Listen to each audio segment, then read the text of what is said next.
Gente, a gente preparou... Boa noite, primeiramente, né? Eu sou Elisa, eu trabalho como psicóloga aqui na escola. A gente preparou uma apresentação, vocês vão ver que os slides estão em inglês, mas a gente vai falar em português. Eu queria checar antes se alguém precisa de alguma tradução, alguém que só fala inglês presente ou não. Não? Então tá bom. Qualquer coisa a gente vai traduzindo também um pouquinho os slides. Essa é a Amanda. Boa noite, gente.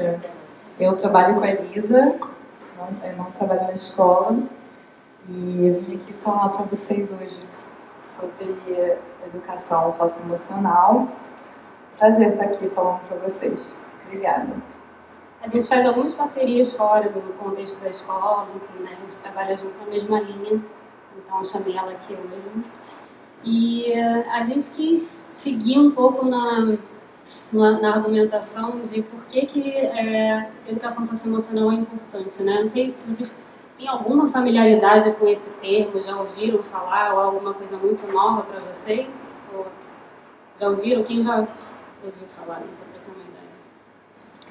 Porque a gente, dentro dos espaços das escolas, né, e agora...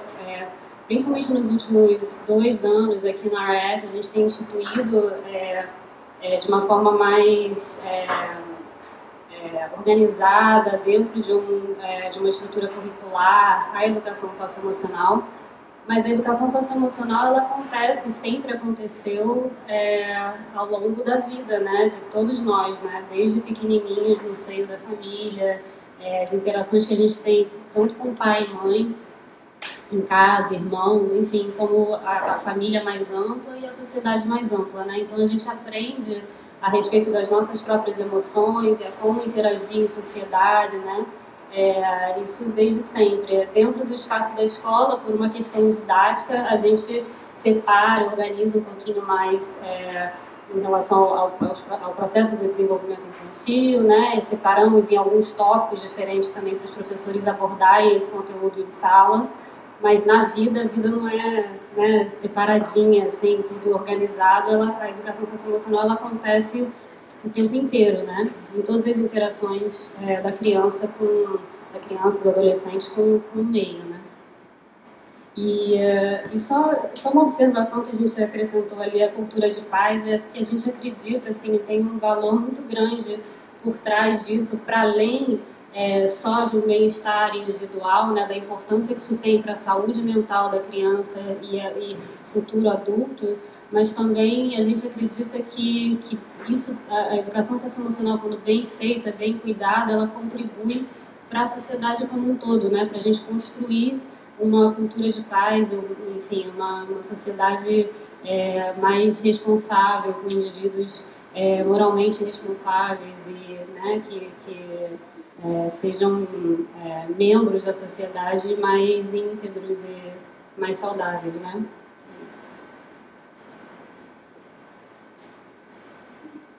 Então, a gente vai começar falando sobre as emoções categóricas e as ações de adaptabilidade correspondentes a elas.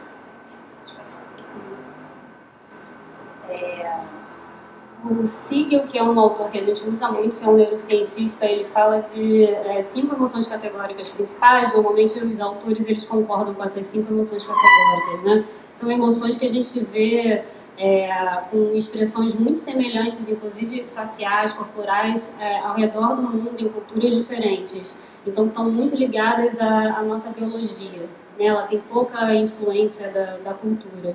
Se a gente passar um pouquinho, dá para ver. Ele é um neurocientista que trabalha com as emoções e a definição que está aí, ele diz que emoções categóricas podem ser pensadas como estados diferenciados da mente que evoluíram para padrões específicos e arraigados de ativação. Semelhanças transculturais na manifestação de emoções categóricas sugerem que o cérebro e o corpo humano têm caminhos característicos, inatos e fisiologicamente mediados para a elaboração desses estados mentais, da nossa capacidade de elaborar nossas emoções.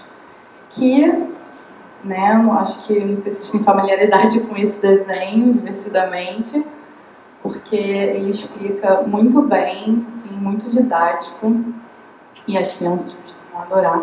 Quais são as 5 emoções principais que todos os autores da neurociência afetiva têm um consenso, né? Porque tem uns que dizem que tem mais, né? Emoções como surpresa, interesse, angústia, mas as emoções base nossas seriam essas, que é o medo, a raiva, o nojo, a alegria e a tristeza. E aí a importância que a gente coloca ações de adaptabilidade, porque acreditava-se, né, não sei se vocês lembram de Descartes, aquela coisa penso logo existo, né, de que para a gente poder fazer avaliações corretas a respeito das situações, para a gente pensar a respeito da vida, a gente precisaria de alguma forma deixar as emoções de lado, né? As emoções precisariam ser caladas para que a gente pudesse pensar com clareza. E toda essa corrente mais recente da neurociência, ela vem provar justamente o contrário, que inclusive para tomadas de decisões, muitas vezes até das que a gente considera as mais práticas da vida, né? Tem um exemplo maravilhoso de um autor que é o Damasio, que ele escreve. O livro dele é O Erro de Descartes, e aí ele usa muito o exemplo de um homem que teve ele era um cara de mercado financeiro, assim, super bem sucedido, e que tomava decisões, assim, né, de investimentos super arriscados, e era muito bem sucedido nas decisões que ele tomava, e ele tem uma lesão numa área do cérebro correspondente como diz do registro das emoções, né? Assim, não é do registro, mas da elaboração das emoções. E a partir disso ele começa a ir ladeira abaixo assim, nos negócios, né? Ele deixa de ser capaz de fazer as avaliações que ele fazia com tanta precisão como ele fazia antes. Então, acho que isso vem sendo quebrado, assim, esse mito de que as emoções elas conduzem ao erro. Pelo contrário, né? A gente fazer o uso das emoções, usar a sabedoria que elas trazem para a gente como fonte de informação valiosa a respeito do nosso corpo, a respeito daquilo que é importante para a gente, que muito se fala, às vezes, sobre isso, dando o nome de intuição, né? Assim, como aquela coisa que a gente não sabe muito bem explicar, né? Mas que vem, na verdade, de um registro biológico, ancestral do nosso corpo, né, que traz para a gente informações preciosas a respeito do mundo e a respeito da gente mesmo. Então, poder fazer uso disso é precioso, né, para uma vida que faça sentido, uma vida plena, né.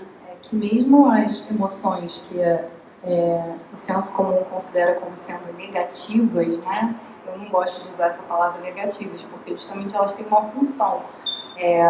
O medo, por exemplo, ele serve para, né, como você está falando, esse exemplo que ela trouxe, ele perdeu a noção de medo, né, então ele ficou inconsequente na tomada de decisões dele. Então o medo ele serve também como mecanismo de sobrevivência para a gente se proteger, né? Então nenhuma emoção é negativa, todas as emoções têm sua função adaptativa na nossa vida. A gente precisa de todas elas, mesmo daquelas que a gente pode considerar desagradáveis, às vezes. A gente tem mais emoções desagradáveis do que agradáveis, na verdade, né? Se a gente parar para pensar,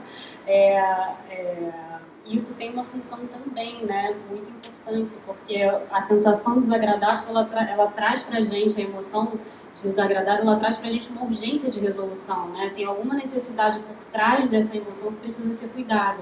E quanto mais intensa a emoção, mais ela está apontando uma necessidade, um valor muito precioso que está por trás dela, pedindo a ser cuidado. Então, seguir o trilho das emoções, buscar, né, correr atrás do que está por trás daquilo é muito valioso, né?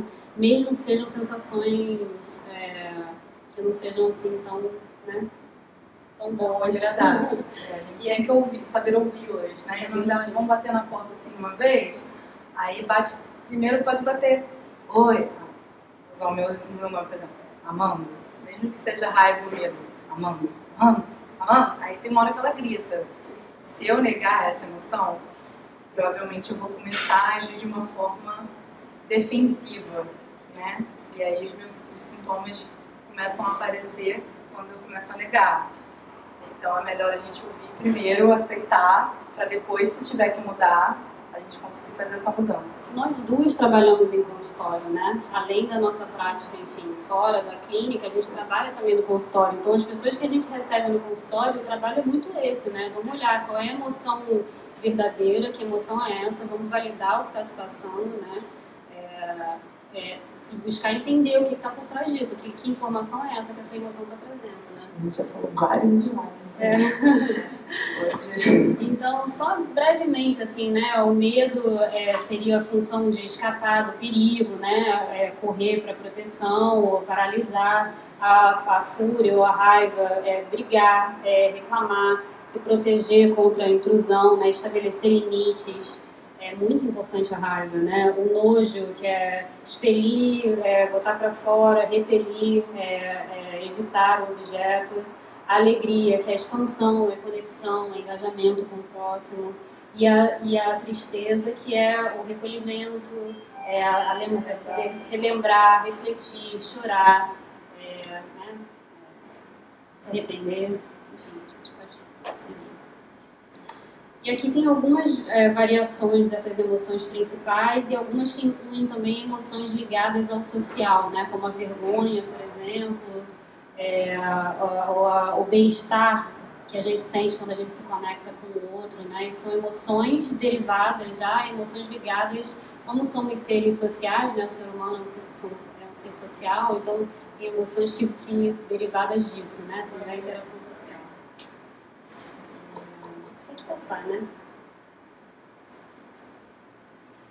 Esse all that glitters is not gold, nem tudo que brilha é ouro, né? Nem todas as emoções que a gente sente são emoções adaptativas, né? De funções adaptativas, por quê? Não é que elas não sejam muito válidas, é importante a gente pegar elas e seguir o rastro delas também. Mas muitas vezes a emoção que a gente vê na fachada, ela esconde, na verdade, as emoções verdadeiras que estão por trás. Então, muitas vezes pessoas que se apresentam para o mundo, né, apresentam a emoção, por exemplo, da raiva. A raiva é mais fácil de demonstrar, talvez, do que uma tristeza, né? E aí a tristeza, que é a emoção que é mais ligada mesmo ao verdadeiro self, a emoção que está mais ali presente no intrapsíquico, né? Aquela emoção não brota, né? Aparece uma outra. Ou às vezes aparece tristeza e não aparece raiva, né? Então, ou às vezes aparece alegria demasiada, euforia, né? E todo mundo fala assim, nossa, como essa pessoa tá feliz, ela não se incomoda com nada. E, na verdade, por dentro tem essas emoções da tristeza, da raiva, só que a pessoa coloca a alegria como uma defesa. Isso depende muito do referencial familiar, né, de cada um, principalmente, né, esses padrões do que é possível, o que não é possível expressar, eles vêm das relações primeiras, né, que a gente tem, principalmente com os cuidadores ali, pai e mãe, ou enfim, né, alguém que assume essa função de cuidador principal. E tem padrões sociais também, né? Na nossa sociedade é mais fácil para a mulher expressar tristeza e para chorar, né? Mais aceito do que talvez o homem, né? E da mesma forma, talvez para a mulher não seja tão socialmente aceito demonstrar raiva, né? Para o homem já isso já é mais permitido. Então, essa censura em relação às emoções, ela também é dada pelo contexto social, né? Familiar e social. E a gente pode seguir, né? As emoções aversivas são aquelas que elas entram também no lugar de defesa, mas seria uma exacerbação, né? Que não leva à adaptabilidade, mas uma exacerbação de uma emoção. Uma emoção desagradável sentida de forma muito intensa. Medo sentido de forma muito intensa, ou uma solidão ou uma vergonha que começam a prejudicar a pessoa e o modo como ela se coloca na vida.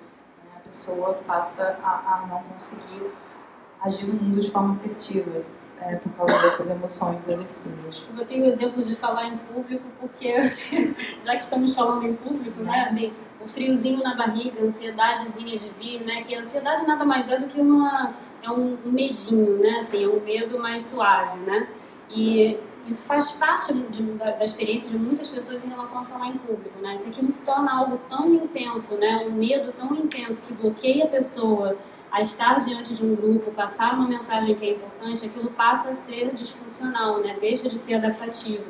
Então, quando a gente vê emoções defensivas, né, e emoções aversivas, aí vale uma atenção especial e muitas vezes a atenção de um especialista, né, de um psicólogo, de alguém cuidando disso mais de perto, né?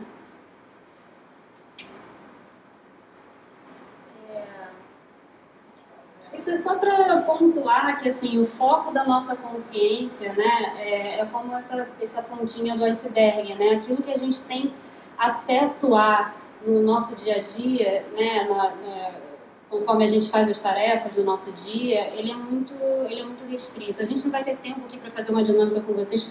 Eu pretendo depois fazer um workshop com os pais da escola, né, que eu vou ter mais tempo. Mas se eu perguntar para vocês agora rapidinho como é que vocês estão se sentindo, né, a resposta ela vai vir daqui, né? Vem a resposta rápida, né? Uma resposta de uma palavra, talvez. Se a gente fizer um trabalho rapidinho de aprofundamento, de uma respiração, de voltar para si, não precisa ser muito tempo, às vezes um aprofundamento de 1, 2 minutos, e eu perguntar de novo como vocês estão sentindo, que sensações estão vindo no corpo e tudo, essa resposta ela vem muito mais rica, né?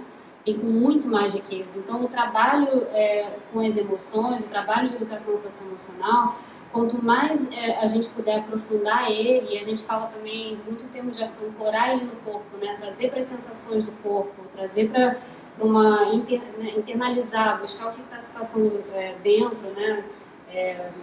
Da gente, mais rico ele é, né? Mais poderoso ele traz. Sair um pouco do piloto automático do dia a dia, prestar atenção mesmo, assim, na gente, uma atenção mais plena, né? A gente coloca que entender o que a gente está sentindo. Que as emoções, usar esse acesso, né, acessar esse manancial de informação, né, ele ajuda a gente a se localizar no mundo, né? A gente colocou o GPS para navegar no mundo, né, que dá a informação daquilo que é importante para a gente, que ações que eu preciso tomar para cuidar das tais necessidades que estão por trás, né? Então é acessar a emoção, saber do que ela está trazendo, que informação é essa que ela está trazendo, e aí sim eu posso cuidar disso, que é tão precioso, né? A gente pode tem um videozinho curtinho do Siegel, que é esse autor da neurociência que a gente adora. O vídeo está em inglês, infelizmente, mas a gente pode depois só explicar rapidinho o que ele fala. Ele está falando muita coisa que a gente já trouxe aqui, de uma forma...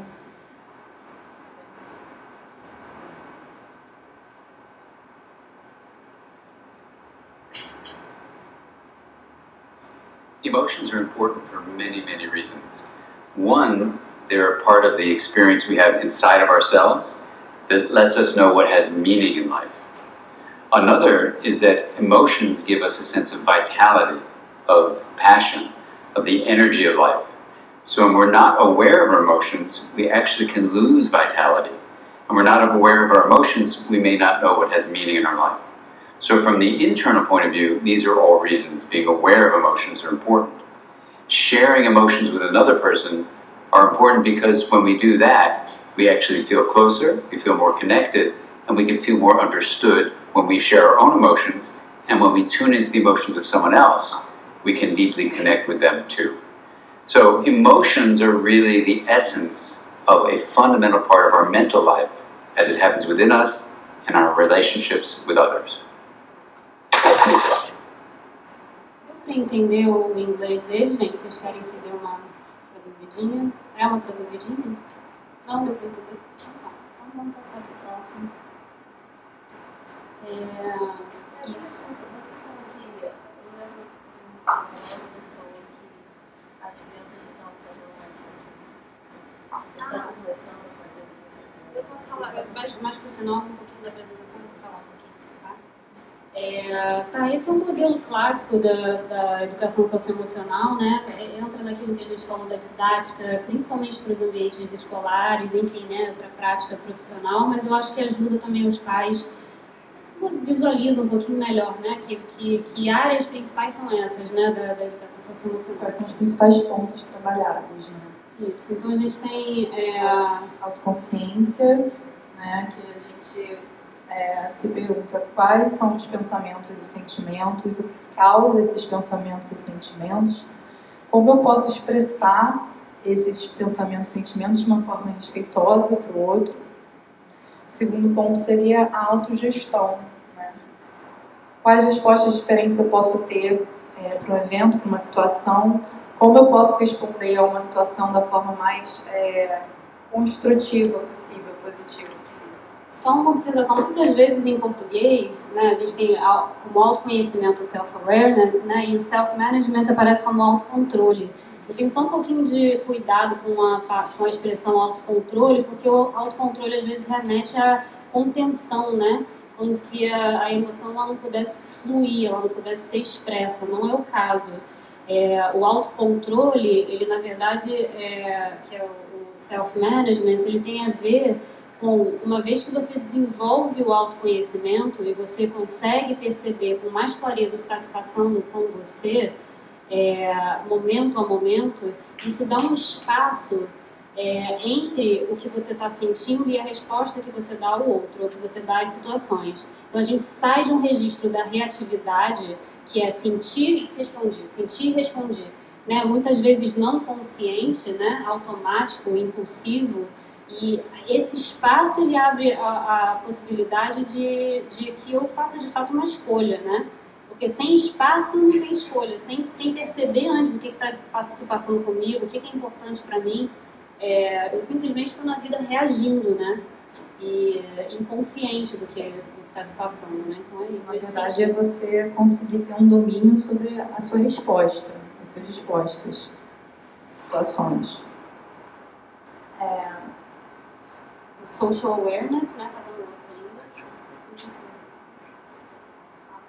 A consciência social é como eu posso entender melhor os pensamentos e sentimentos de outras pessoas, né?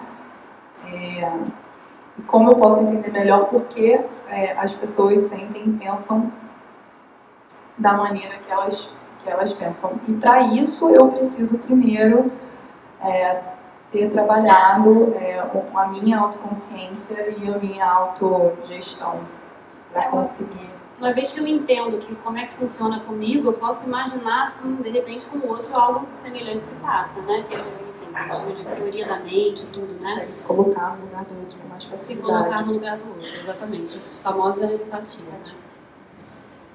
Passar? Pode passar. Habilidades sociais. Habilidade dos relacionamentos. Habilidade como posso ajustar minhas ações para que as minhas interações com as pessoas sejam boas? Como posso comunicar minhas expectativas a outras pessoas e como posso me comunicar com outras pessoas para entender e gerenciar as expectativas que elas têm em relação a mim?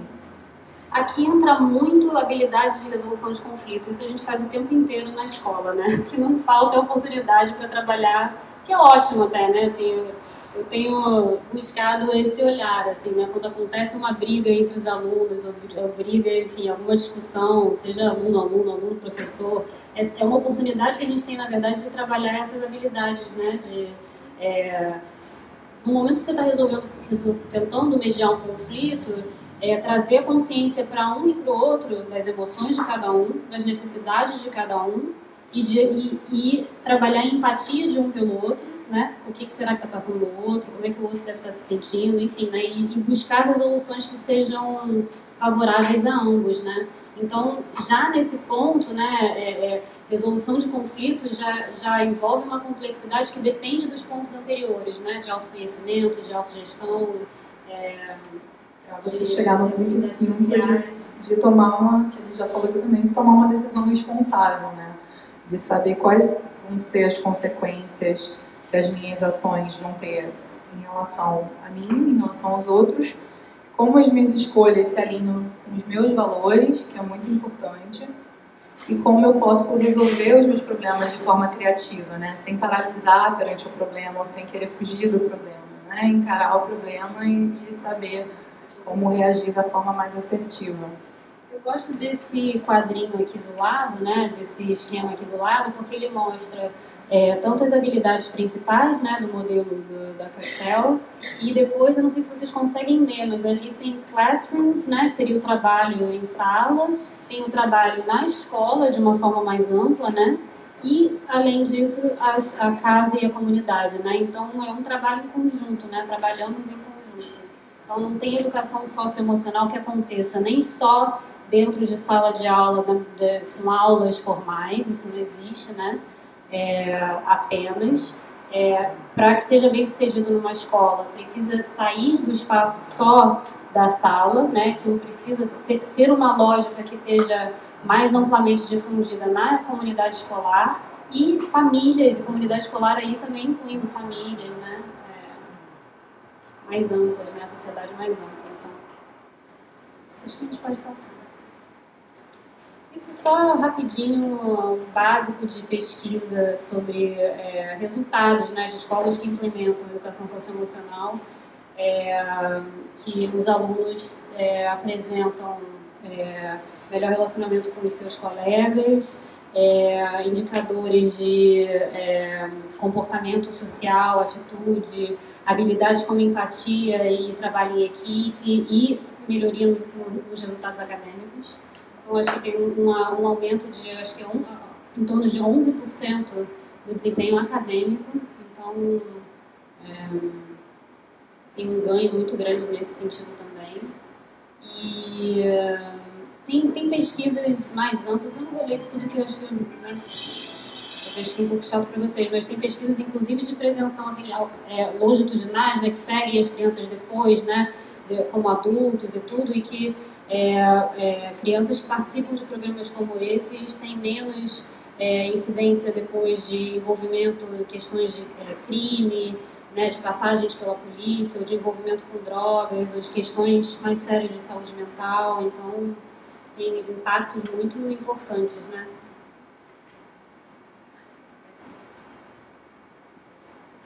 Esse ponto é bem importante.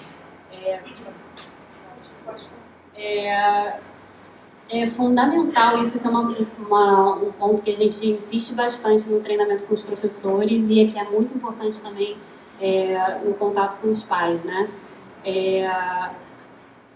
A criança, ela cria vínculos com alguns adultos, né, da sua vida, principalmente com seus cuidadores em casa, mas também com professores em escola e outros ambientes. E esses adultos que se tornam os adultos de referência, eles têm um papel fundamental de regular emocionalmente essa criança. Eles têm um papel fundamental de educar, ainda que não de maneira formal, né, mas essas competências socioemocionais e morais da criança. Então, acho que pode passar o slide que a gente... que ilustra essa fotinha ilustra bem. Que diz que a gente não consegue ensinar, a gente só ensina pelo que a gente pelas nossas atitudes, né? E não pelo que a gente faz. Né? A criança aprende pelo que a gente fala, pelo que a gente fala, e sim pelo que a gente faz. Porque a criança aprende observando mesmo as nossas atitudes e elas copiam, né? E, inclusive, tem... no cérebro, né, tem os neurônios espelhos, eles são responsáveis justamente por esse comportamento imitado exatamente, que a criança imita o comportamento do adulto. Então, a gente botou essa foto aqui, que ilustra bem, a criança está imitando a postura dos adultos de referência dele. Porque não tem ciência de foguete em relação a isso, sabe? O nosso comportamento como adulto é a forma como eu me regulo emocionalmente. Né? Se eu sou uma pessoa que reajo impulsivamente, ou se nos meus relacionamentos, se eu não me coloco de forma responsável ou empática, se existem muitas brigas que a criança presencia, discussões, desentendimentos, se um pai, de repente, muito desregulado em relação à ansiedade, né, isso tudo passa para a criança. Então, é o tom de voz do professor dentro da sala, né? Assim, como é que o professor chama a atenção da criança, por exemplo? Como é que um professor regula uma classe que está muito agitada, né? É a competência socioemocional dele, a competência dele de se autorregular antes de qualquer coisa que vai dar o tom para aquelas crianças que estão vendo ele como referência, como adulto de referência, que vai trazer realmente mudança, né? Tem aquela cena, às vezes, né? Assim, não é no sentido de culpabilizar ninguém. Eu acho que, na verdade, a intenção é trazer, eu acho que traz muito poder pra gente, na verdade, como adultos, né? Assim, cuidadores deles, porque quando acontece uma situação de conflito, às vezes são situações que geram na gente, né, uma impaciência, ou se a gente se percebe num momento com a criança com raiva daquela situação, ou já está, né, não está num bom momento para resolver, é melhor de fato não resolver, né? A gente se regula antes e depois vai até a criança e conversa com ela e aí busca entender. Isso é um ponto muito, muito fundamental, né? O que as crianças estão presenciando? Porque assim como a gente forma a nossa personalidade pelos nossos pais, pelos nossos adultos de referência, quando os nossos filhos, eles vão se basear na gente, né? Que nós somos os primeiros elos deles. Então, por que é tão importante parar para prestar atenção, primeiro olhar para a gente, né? Porque a gente tem a tendência a repetir os padrões emocionais que a gente aprendeu na infância. Nossa infância, né? Na nossa infância, Então, a gente às vezes pode repetir conflitos, defesas que a gente teve com os nossos pais, sem estar consciente disso. Então, primeiro a gente precisa olhar para nós mesmos e para a nossa história familiar, para a gente poder perceber se por um acaso a gente está reproduzindo alguma coisa que a gente não gostaria de reproduzir. Se a gente pode fazer diferente, né? Aí dá para fazer diferente. Se a gente quiser mudar alguma coisa, a gente não precisa repetir alguma coisa que a gente acha que não está sendo legal. A gente pode parar, prestar atenção na gente, prestar atenção na nossa própria criação e escolher fazer diferente. Pai, mãe e educadores erram tentando acertar, né? Então a gente poder olhar para isso com amorosidade também, né? Amorosidade em relação à educação que a gente recebeu. Com compaixão com a gente. Compaixão, exatamente, com a gente, com os nossos pais, enfim, mas poder, né, quem sabe abrir um pouco de espaço para o novo também, né? E se questionar, eu estou agindo dessa forma por quê, né? Com o meu filho, isso está produzindo, é o melhor que eu posso fazer, ou eu estou no automático de repente, né? Eu estou reproduzindo alguma coisa que eu aprendi que não necessariamente é o melhor, o mais saudável.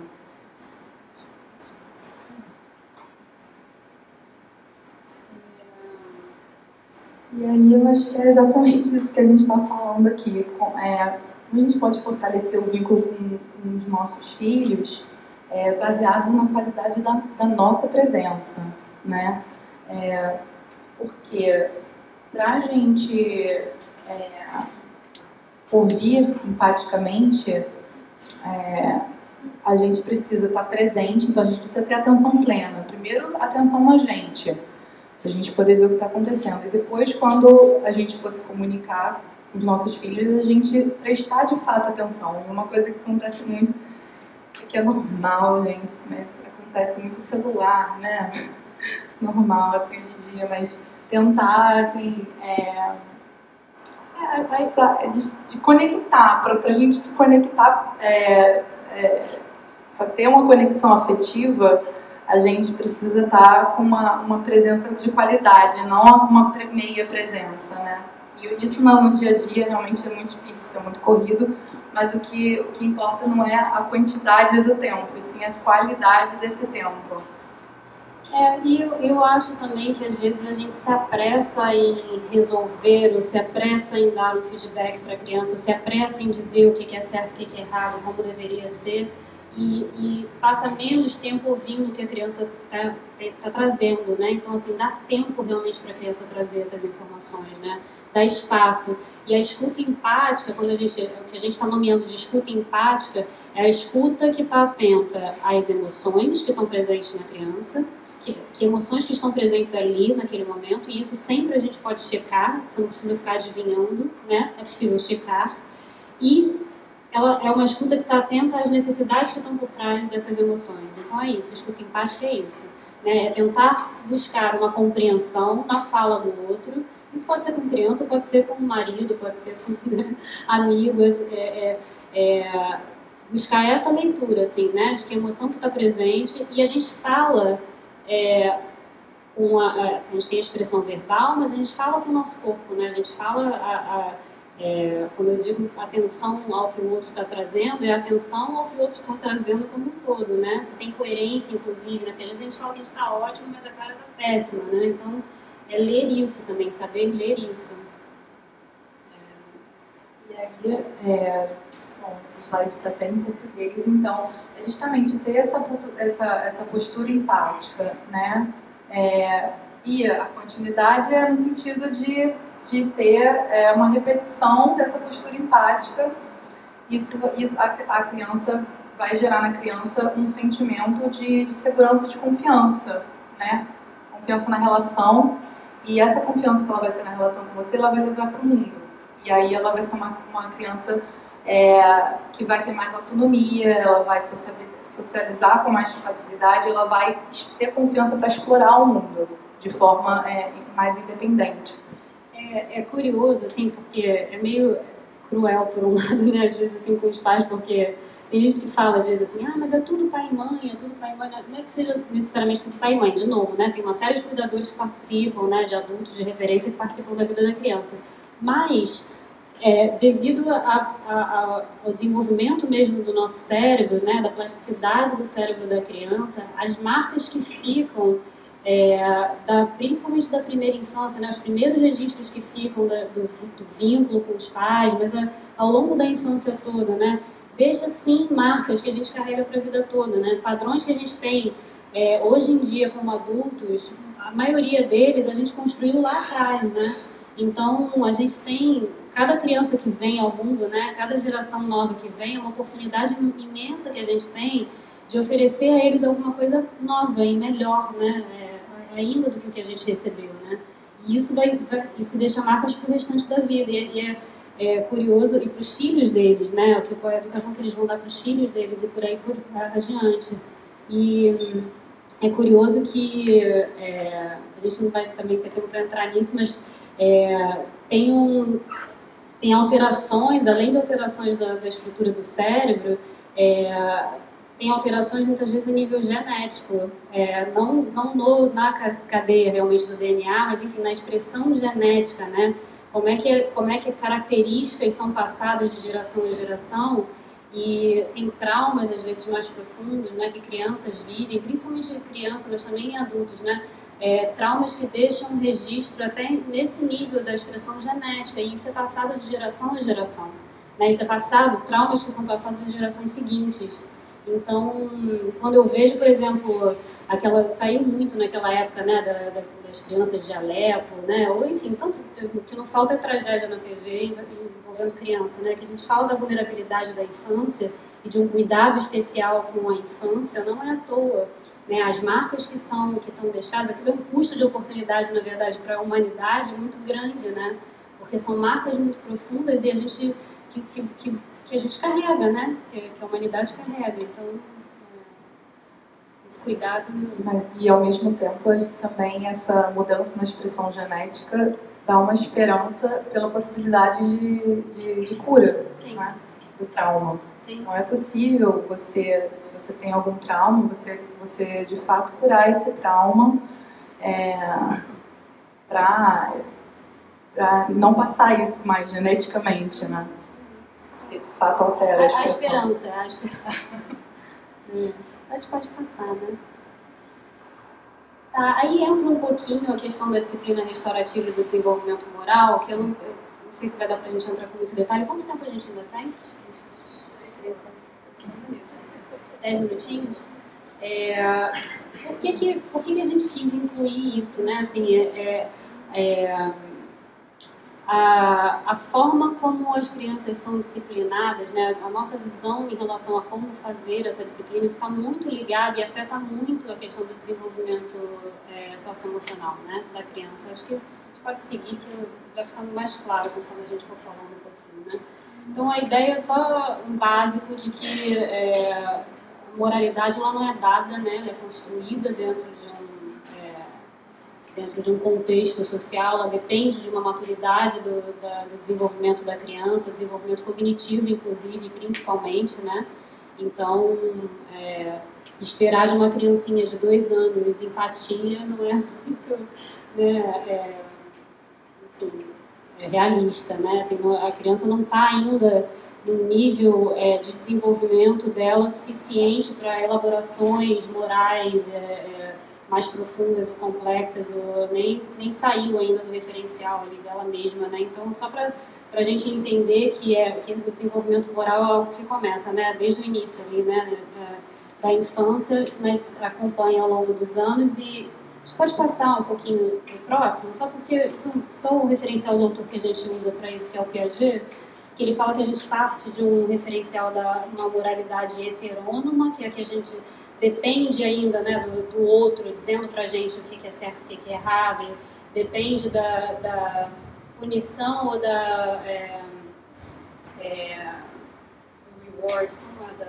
recompensa para guiar as nossas ações, né? E a ideia é que a gente, isso é claro que não é um on-off, né? A gente não passa de moralidade heterônoma direto para autônoma, né? Isso é uma progressão ao longo dos anos.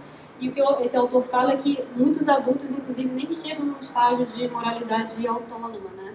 Então, isso o desenvolvimento da moralidade é algo que precisa ser estimulado e cuidado e favorecido, né? Facilitado pelos adultos, né? E então... É aprendida, né? É aprendida. A moralidade é aprendida. Então, é aquela ideia de... Será que uma pessoa que não pratica um crime porque tem uma câmera ligada, né? Essa pessoa, ela está agindo por um referencial moral ou não, né? Ela está sendo moral ou não está sendo? Então, esse tipo de questão, né?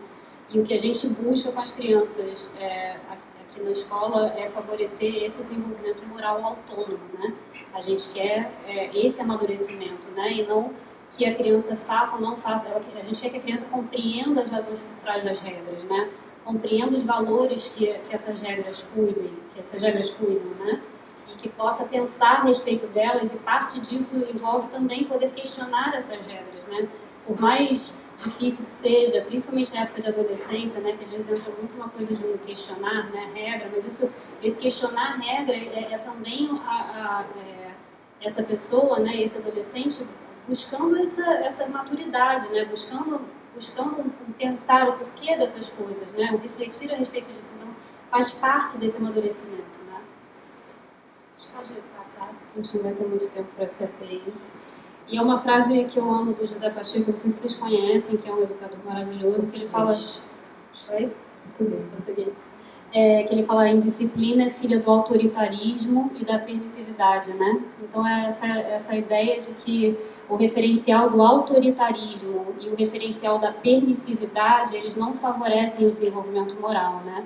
É o exercício polos extremos, né? É o exercício da autoridade que favorece, e a gente vai só falar rapidinho disso. Isso é só um exemplo que eu fui usado agora, acho que já está gasto já demais. Foi uma aluninha nossa lá da escola, maravilhosa, uma fofa, já não é mais nossa aluna há um tempo, e que ela devia ter os seus 8, 9 aninhos, e ela era super aluna certinha, assim, sabe? Muito, seguia as coisas todas certinhas, assim. E aí eu lembro que me chamou a atenção um dia que ela veio pro professor do parquinho, que a gente tem uma regra no parquinho, que tem aquele monkey bars, sabe aquelas barras altas assim, que as crianças se penduram? E aí ela viu um coleguinha colocando as pernas no monkey bars, se pendurando assim de cabeça para baixo, né? E a gente tem uma regra no parquinho que isso não é permitido, as crianças só podem botar a mão no monkey bars. E aí ela chegou para a professora assim, muito incomodada, e falou: não, eu acho errado, porque quando eu botei as minhas pernas no monkey bars, eu fui colocada de time out, né? Eu fui punida pelo que eu fiz. E aí ele tá lá botando a perna dele no monkey bars e não tá sendo punido pelo que ele fez, né? E aí me deu um clique, assim, né? Eu falei: nossa, se ela tivesse compreendido de fato por que essa regra existe, né? Ela não estaria trazendo dessa forma essa questão para a professora, né? Ela estaria trazendo: professora, meu colega, ele está em perigo, né? Eu quero, né? Eu acho que a gente tem que cuidar dele. Eu falei para ele descer dali porque é perigoso, ele não desceu, alguém tem que ir lá cuidar. Então, esse olhar, assim, é por isso que muitas vezes a lógica da punição, ela não favorece essa reflexão a respeito do porquê que as regras existem, né? Ela não favorece o desenvolvimento da moral autônoma, né? Ela fica muito num lugar de punição e recompensa, e a gente perde o diálogo, às vezes diálogos preciosos, né? E isso, favorecer esse desenvolvimento moral autônomo, ele cria também, ele permite, no ambiente escolar, por exemplo, que a gente tenha um ambiente em que as pessoas cuidam mais umas das outras, né? O que é a moral, né? O que ela cuida, né? Do bem de cada um e do bem coletivo, né?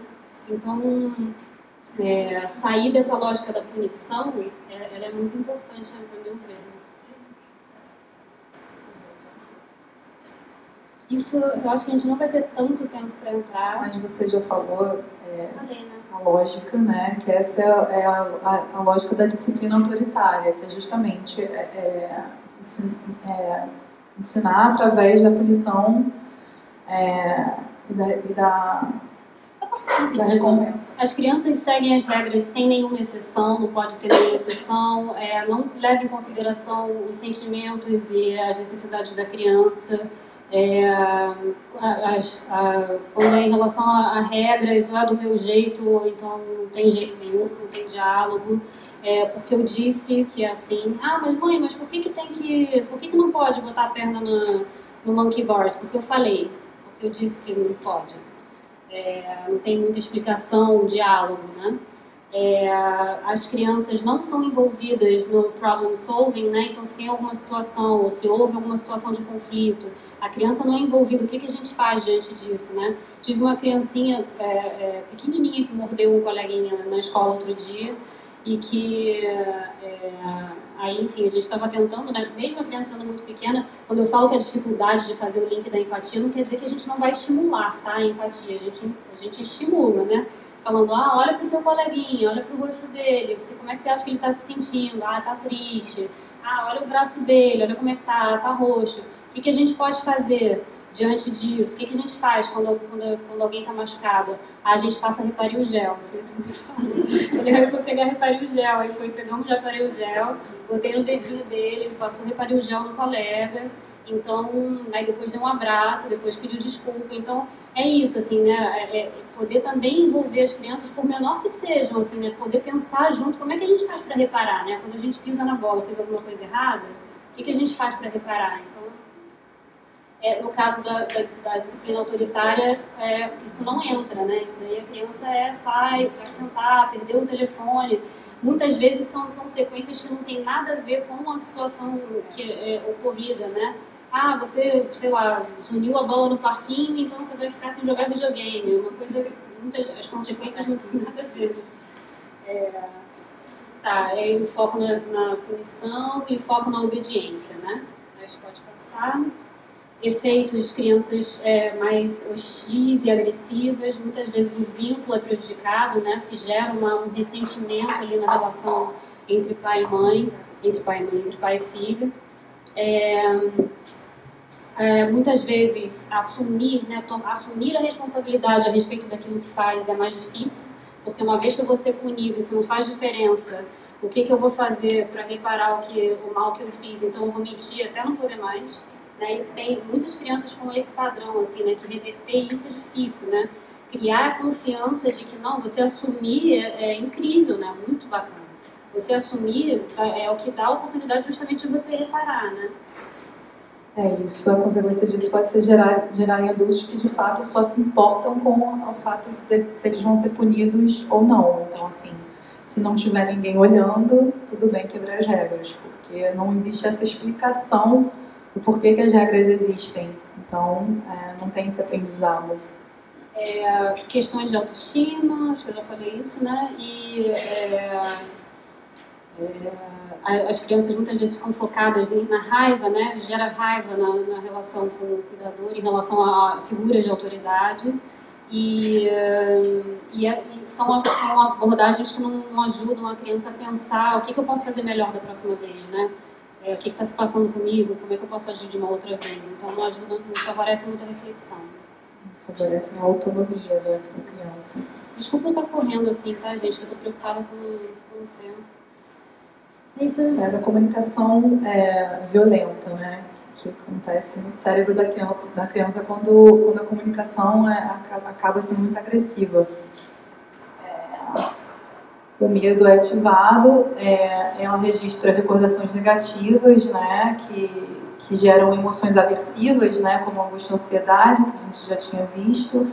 O cérebro ele recebe sinais de perigo, insegurança e ameaça, então é como se ela estivesse de fato passando por uma situação de perigo, e ele libera substâncias preparando-se para fugir, que é uma das respostas que a gente pode ter, né?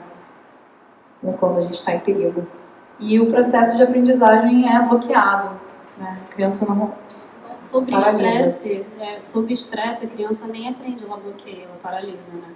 Tem uma frase maravilhosa que eu li outro dia, eu não lembro o nome do autor, mas que dizia: leve as suas palavras e não a sua voz.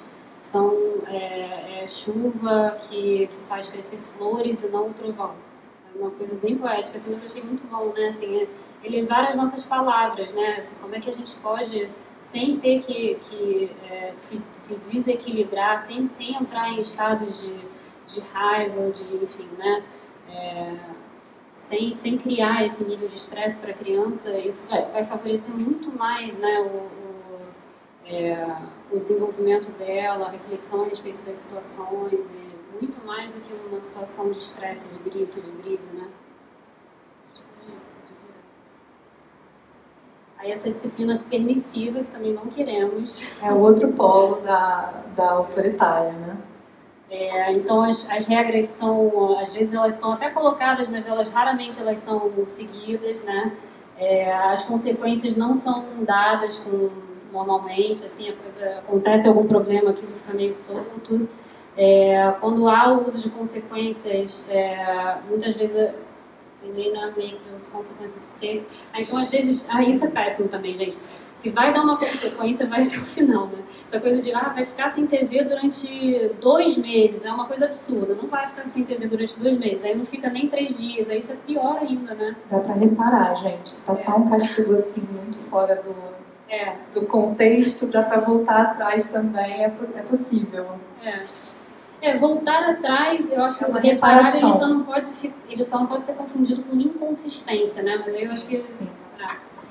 Mas tá, então essa lógica de criança é criança, não tem problema, se resolve, uma bela hora aprende, não tem muito esforço em desencorajar o comportamento negativo, enfim, os adultos são mais vistos como amigos do que propriamente como figuras de autoridade, né? A gente pode passar o slide. As consequências disso. Pode passar. Isso, as consequências disso. Então, crianças que crescem com adultos permissivos são mais... têm uma tendência maior às dificuldades acadêmicas, problemas de comportamento com figuras de autoridade e regras, né? Dificuldade de seguir figuras de autoridade e regras. Também... É curioso, né, que o efeito na autoestima ele é muito semelhante da educação autoritária, né? Também questões de autoestima, uma falta de ninguém se importa muito, né?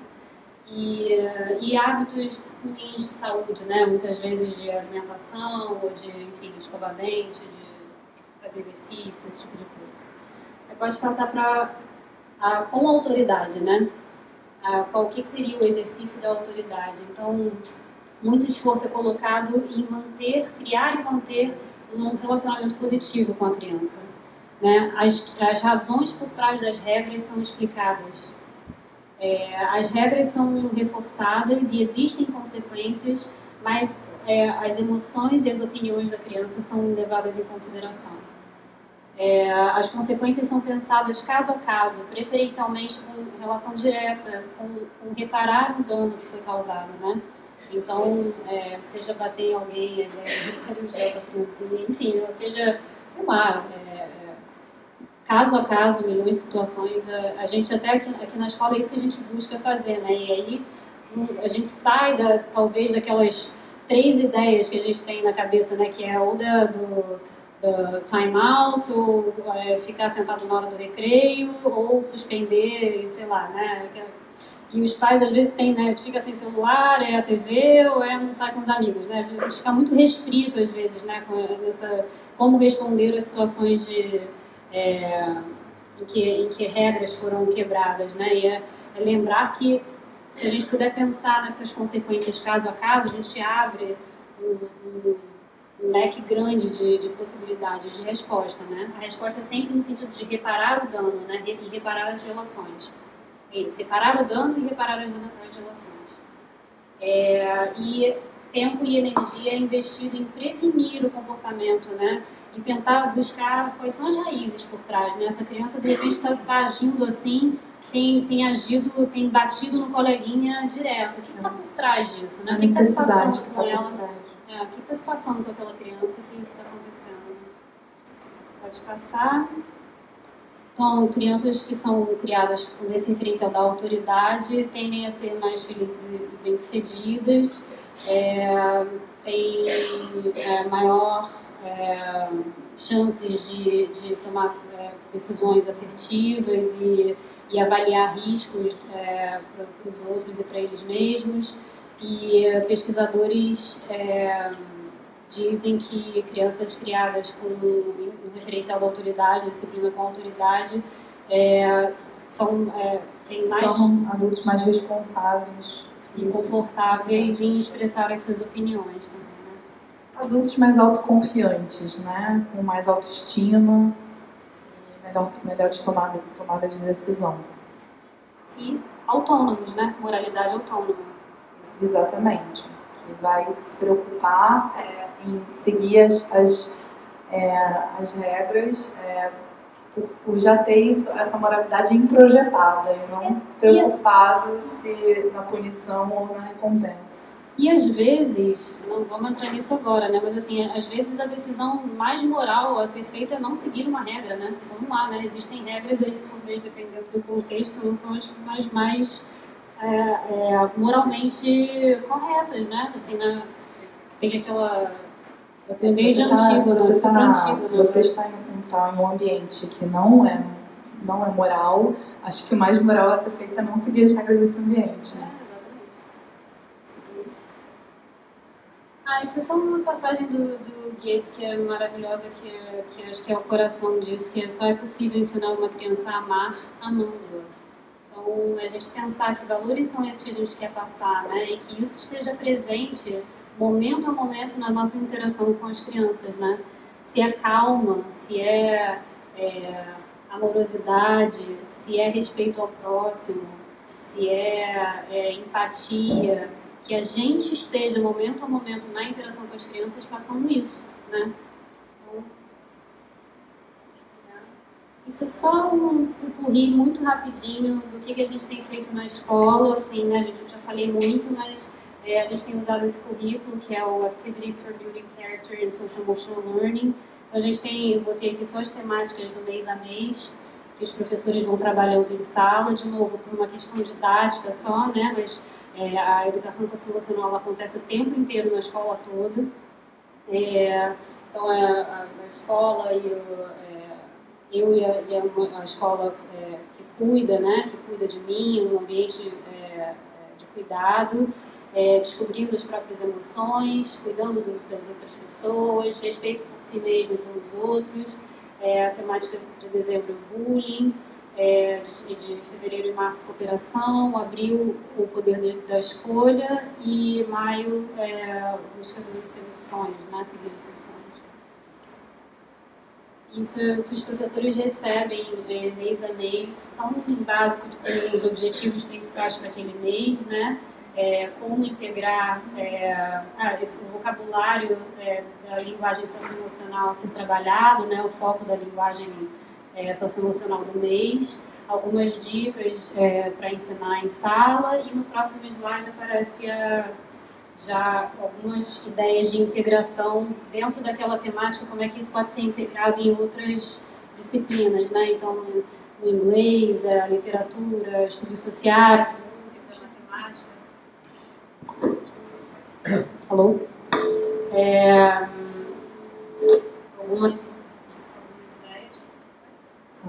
Para me ver, assim, tá?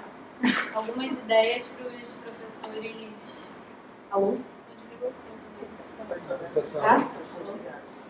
Para os professores integrarem o conhecimento, né, socioemocional em outras disciplinas. É isso, aí pode passar. A gente vai finalizando por hoje, mas queria fechar com esse verso bíblico, né?